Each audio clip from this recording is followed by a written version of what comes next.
Buenas noches, iglesia, por doquiera ustedes están. Qué bueno que volvemos a compartir la palabra. Por favor, animándoles a hacer una pausa a cualesquiera actividades tengan para que concentremos todo nuestro tiempo en estudiar la Biblia, no sin antes, desde luego, a orar y a pedir la guía del Señor. Inclinamos nuestro rostro. Señor, gracias por una noche más que podemos estudiar tu palabra. Gracias por tu protección. Gracias por las cosas buenas y por las cosas difíciles que nos han sobrevenido, en las cuales hemos podido experimentar tu gracia o tu guía y tu protección en las situaciones difíciles. Señor, no estamos orgullosos con fallar, con equivocar el camino, con esas cosas que significan pecado. Te pedimos perdón y te suplicamos la gracia para poder compensar, corregir. Oramos por aquellos que están pasando momentos más difíciles. Especialmente te suplicamos por María Elena, que tu mano bendita ponga su mano sobre su enfermedad. Y por otros 10 nombres que ahora no voy a mencionar, Señor, pero que habrá hermanos que están puntualmente pidiendo por esas personas. Por favor, escucha su ruego. Y ahora que vamos a estudiar tu palabra, te rogamos que nos ilumines, nos guíes y nos instruyas. En Cristo Jesús. Amén. Bien, vamos al libro de Jueces en el capítulo 11 y en el capítulo 11, no sin antes, 11 y 12, no sin antes recordarles que nos ayuden enriqueciendo este programa, escribiéndonos cuál es el versículo del día, el que más les ha impactado, y recordándoles también el versículo a memorizar. Si obedeciereis cuidadosamente mis mandamientos que yo os prescribo hoy, amando a Jehová vuestro Dios desde el principio del año hasta el fin. Bueno, aun cuando no es razón de enorgullecernos, sí es razón de agradecer. Estamos bien si al menos estamos obedeciendo desde el 1 de enero hasta la fecha en estudiar su palabra día con día. Y quienes vamos al día con ello, pues felicitarles. Apenas es abril 27, todavía nos faltan 8 meses, así es que es muy temprano para cantar victoria. Si ya tenemos el hábito, que nada nos mueva de ahí. Pregunta número 1. Libro de los Jueces. Perdón. La ayudante se nos quedó atrás. 1. Injusticia de los hijos de Galaad. Aplíquelo. Discriminación. ¿Por qué rechazaron a su hermanastro? 2 grandes razones o 2 grandes motivos. El primero es que era hijo de una prostituta. Ellos lo veían de menos, como si él tuviese culpa por eso. Y la segunda razón por la que lo rechazaban o lo discriminaban es porque era su hermanastro, al punto de que cualquier virtud que él pudiera tener, los celos les carcomían hasta terminarlo echando de su comunidad. La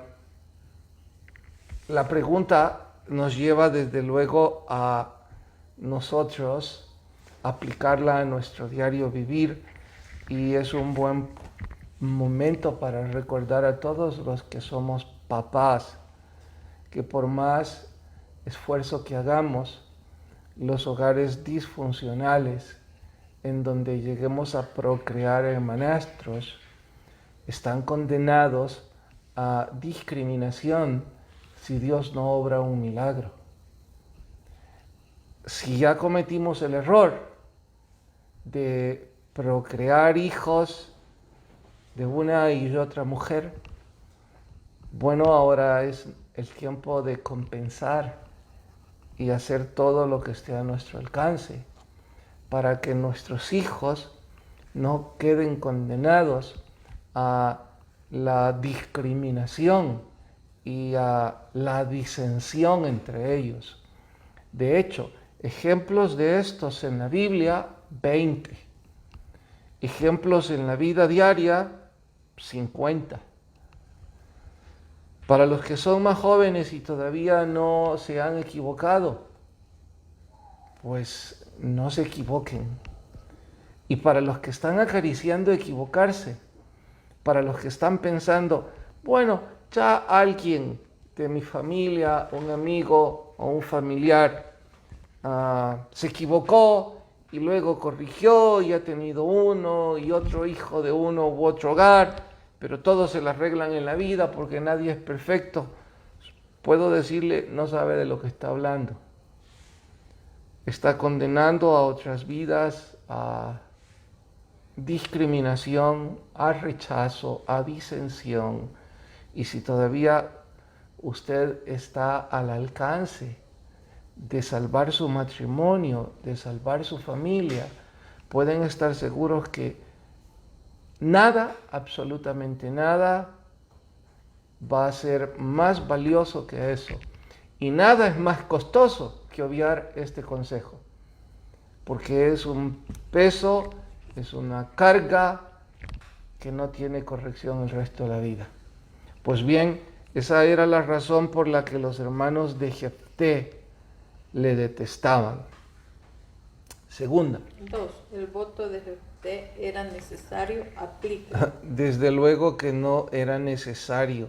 De hecho, algunos estudiosos llaman a esto un voto tonto, porque Dios no le estaba pidiendo semejante sacrificio. Por otro lado, si Jefté tenía la intención de agradar a Dios, el mejor voto que podía hacer era obedecerlo.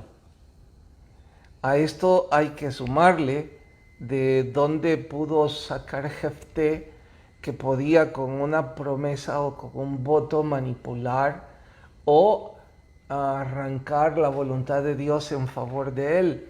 Pero ¿saben lo que es peor? Que esta filosofía se ha extendido por el correr de los años y son no pocos los cristianos evangélicos que yo he escuchado haciendo votos tontos, creyendo que pueden manipular a Dios, cosas como Dios me saca de esto, le voy a ofrendar. Dios me obra este milagro, voy a testificar, voy a hacer un pacto. Por favor, ¿de dónde sacamos tanta tontería?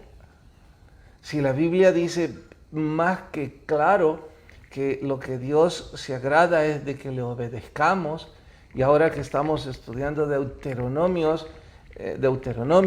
lo hemos leído hasta la saciedad, pero vemos algunos que neciamente queremos hacer un voto, llegar el domingo, una promesa, un ofrecimiento, un pacto, y creemos que con eso vamos a mover o manipular a Dios. Es ridículo. En realidad trato de llevarnos a esto. Si nosotros tenemos un Dios al cual podemos manipular en honor a los votos, wow, ese Dios es un mercader necesitado de nuestros favores. ¿Verdad que están pensando que eso es absurdo? Y que casi suena una blasfemia de mi parte decirlo. Bueno, igual de blasfemos que usted o yo intentemos hacerlo. La Biblia dice que cualquier obra que nosotros intentemos hacer, al final del camino es como trapo de inmundicia. Es decir, una abominación. Cualquier buena obra que intentemos hacer para arrancar el favor de Dios. Entonces, ¿qué es lo único que podemos hacer para obtener su gracia? Obedecerle lo que Él dice. Esa es la única.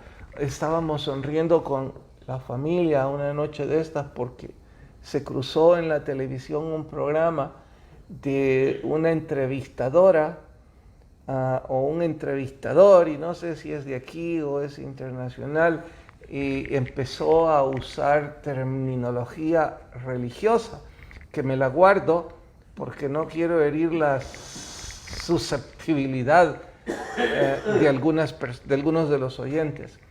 Pero en fin, no solo usó lenguaje religioso, sino que hasta hizo una oración.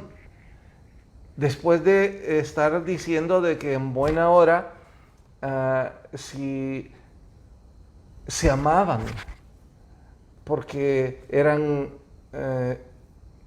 estaban casados y estaban con otras personas. Entonces, en nombre del amor está bien, sin dejar de mencionar que también relacionó el homosexualismo. Así es que si se aman homosexuales, si se aman con la mujer del otro, el hombre de la otra, pero Dios puede romper esas cadenas y esas cosas, y pueden hacer oraciones, y pueden... Y no quiero imaginar cuántas personas hoy día en el Evangelio pueden seguir esos votos tontos, porque son absolutamente votos tontos. ¿Qué es lo que Dios demanda de nosotros? La Biblia lo dice: obedecerlo, cumplir su palabra, sus estatutos. Y no estoy hablando en mal de los que tienen un pecado de homosexualismo o de sexo con otra persona, que igual es pecado. Ni los estoy juzgando, y mucho menos estoy juzgando al entrevistador, sin importar de dónde sea.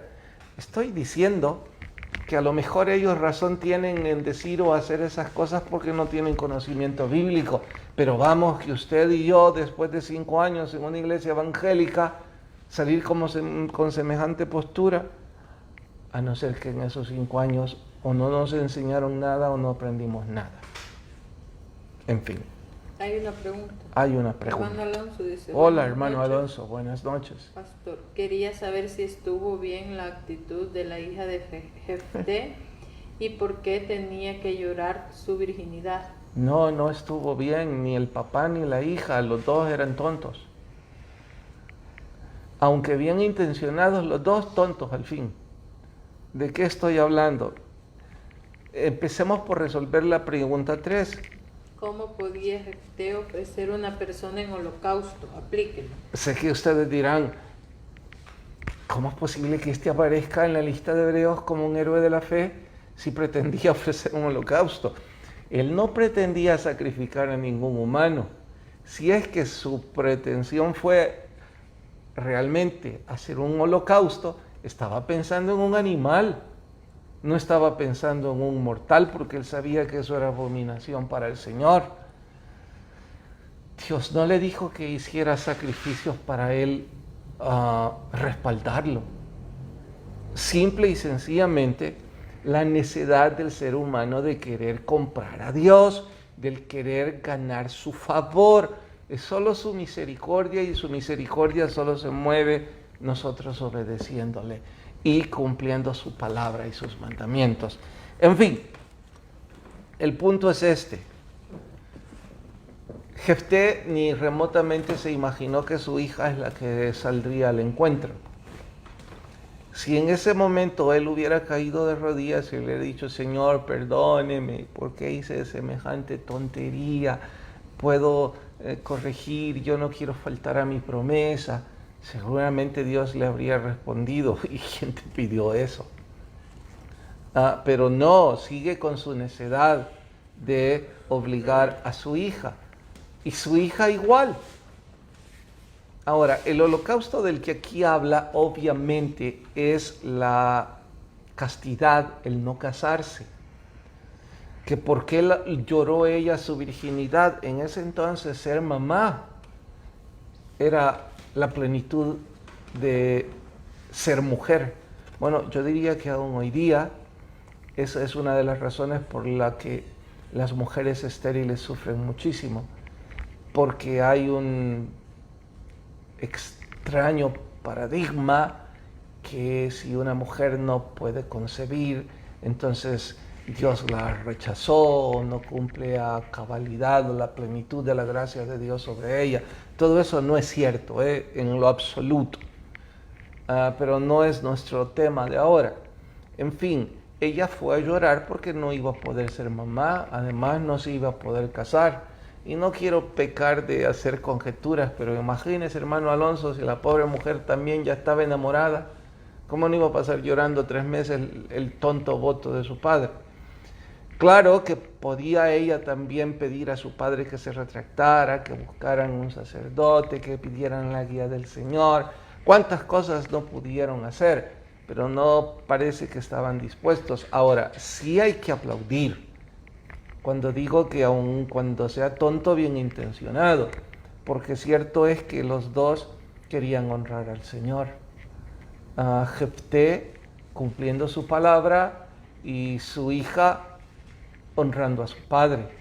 Y claro está que eso se aplaude, y quisiera nuestro Dios que la mayor parte de nosotros honráramos nuestras promesas, hechas a Dios sobre todo. Dice el libro de Eclesiastés que es mejor que no andemos prometiendo cosas, pero que si las prometemos, finalmente cumplámoslas, porque es una promesa hecha a nuestro Señor, no es algo que podamos quebrantar. Así es que sí se aplaude su sentido de fidelidad, sí se aplaude sus deseos de honrar a Dios, pero no le quita la tontería. Si nosotros extendemos y aplicamos eso a nuestro diario vivir, válido también es en este punto de decir que para qué hacemos votos con ligereza, promesas que no podemos cumplir o que no sabemos si vamos a cumplir. Simple y sencillamente que nuestro sí sea sí y nuestro no sea no, que intentemos cumplir y que intentemos respetar nuestra palabra y que no digamos cosas a la ligera. Eso es lo que la Biblia enseña de una persona con sobriedad y con integridad. Y voy a decir algo más.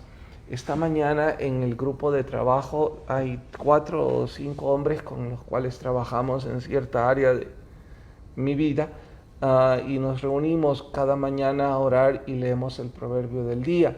Y ahí entre los proverbios del día decía: fieles son las heridas del que ama y mucho mejor que las caricias del que odia. Algo así. Está en el proverbio 27. ¿Por qué lo estoy relacionando con esto de Jefté? Porque hay que tener mucho cuidado con las personas lisonjeras que andan amando y extrañando a todo el mundo, y que andan prometiendo: te prometo que ahora sí, te amo entrañablemente, te extraño tanto, si yo tuviera te daría, si estuviera en mi mano arrancármelo ya me hubiera arrancado. La mentira en la gran mayor parte. En la cartera tienen el dinero y con la falsedad: si yo tuviera te lo daría. Le va a caer un rayo porque ahí tenía los $10. Ahora, yo no estoy diciendo que está bien que se los diera al otro, porque a lo mejor el otro no debía o no merecía recibirlos. Que su sí sea sí, su no sea no. Simplemente no lo ofrezca. O simple y sencillamente diga: lo lamento, no se va a poder ahora. Por cualesquiera motivo, sin mentir. Y si tiene que decir el motivo, pues dígalo o solo calle. Pero ¿para qué ligereza? Nuestra ligereza y nuestros labios hablan de más. Adrian Rogers dijo también este día en el Sermón de la Ira que tenemos 2 oídos para escuchar más y una boca nada más para tenerla más cerrada. Y dice que nuestros dientes son rejas de marfil para no dejar que nuestra lengua salga. Bueno, pero conste, no son mis ideas, son de Adrian Rogers. Tu propia vida. Hay 3 preguntas. Mire, se me está saliendo de el perfil auxiliar. Y una pregunta. Hermano Reinaldo. No, pero ya que lo dijiste, aunque lo estás haciendo en broma, supongo. Si lo estoy recordando es porque lo necesito. ¿Para qué vamos a abrir tanto nuestra boca? Si entre más la abrimos, más sandeces decimos. Más sabio es que hablemos menos y obremos más. Y si yo soy uno de los que habla mucho fuera del púlpito, que aunque vos casi siempre, no me estoy justificando, porque casi siempre te quejas de mí que hablo muy poco, pero si hablara mucho, bueno, ahí están esos dientes para detener la lengua. Ajá. El hermano Reinaldo Guzmán pregunta. Hola, hermano Reinaldo. Entonces, ¿no la sacrificó en holocausto? No, en lo absoluto. El grave sacrificio fue que no se casó a la pobre mujer. Entonces el hermano, Y en ese sentido hay que reclamarles a los dos por necios. el hermano Alonso dice, perdón pastor, pensé cuando lo leí que la intención de Jefté era sacrificarlo. No, Por eso te pregunto. no, ya en ese entonces el sacrificar humanos era una práctica abominable que la practicaban los amonitas y los moabitas, adorando a Quemos, pero para los hebreos eso era una abominación terrible. Hermano Romeo Amin pregunta. Pero, espérame, estoy sonriendo. Imagínese yo decir a una de mis hijas, te quedas virgen el resto de tu día. Por supuesto que sería un gran sacrificio, un holocausto. Y por supuesto que no me harían caso. Pero en fin, por eso noten el uso de las palabras. Que ¿por qué queda holocausto? Porque eso está en los originales. Pero si ustedes prestan atención al final, dice que la pobre niña le pidió pasar llorando su virginidad durante 3 meses, que ratifica que en efecto fue no casarse. Creo que te dice eso el hermano Alonso porque te preguntaba que por qué lloraba por la virginidad si la iba a sacrificar. Ay, ¿cómo no? ¿No iba a ser mamá? No, que si Jefté la iba a No, sacrificar, no. que porque estaba llorando por la No, virginidad. no la iba a sacrificar. Va. Romeo Amin Hola, pregunta, Romeo. ¿será una forma de reprensión por parte de Dios a Jefté al salir su hija a encontrarlo por el voto sin sentido que hizo? No, en lo absoluto. Creo, Romeo, que pensar eso sería atribuir a nuestro Señor un castigo por ser tontos. Y no concibo un Dios que nos castigue por ser tontos. Wow, yo ya no estaría aquí. Con tanta tontería que hago y digo a diario, creo que Dios nos castiga severamente. Bueno, no es que yo lo crea, la Biblia lo dice. Nos castiga severamente cuando le damos la espalda, cuando lo desobedecemos con conciencia, cuando deliberadamente nos rebelamos a su voluntad y lo desafiamos. Pero este pobre Jefté, solo le hacía falta un consejero que le dijera, anda de rodillas delante del Señor a pedir perdón por tu tontería. Bien. 4. ¿Por qué los de Efraín pelearon contra Jefté? Simple y sencillamente ambición, orgullo, querían una posición y parece ser que estos eran unos disidentes de Efraín, es decir, un grupo que se había rebelado a la autoridad de Efraín. Si revisan 3 veces descubrirán que Jefté les pone una prueba. La palabra no la recuerdo, pero ustedes tienen la Biblia en la mano, chivita o chiita o algo parecido. Que si los efraínitas lo decían de esa forma, pero el que no era efraínita e intentaba repetir la frase fácilmente quedaba al desnudo y en evidencia que no era efraínita. Entonces él los descubrió y por ello decidió lo que allí dice. Así es que ellos más bien estaban siendo oportunistas y tratando de obtener méritos donde no tenían ninguno. Chibolet dice. Chibolet. Hermana Cristi del Cuello. Ok, sí, hermana Cristi, gracias, Chibolet. Deberíamos inventarnos algo así, hermana Cristi, para descubrir a los efraínitas. Chibolet.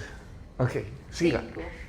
¿Por qué juzgaron tan poco? Empecé tarde, son las 8:28. No, Wow. y los versículos. ¿Por Dale. qué juzgaron tan poco tiempo Jefté y los 3 sucesores? Porque estaban yendo por mal camino. Y hay versículos. Sí, hay 2. Dale. Mil disculpas que me extendí en Jueces, no fui a Salmos. Salmos es hermoso, el capítulo 92, hablando de que es bueno cantar a Dios en la mañana.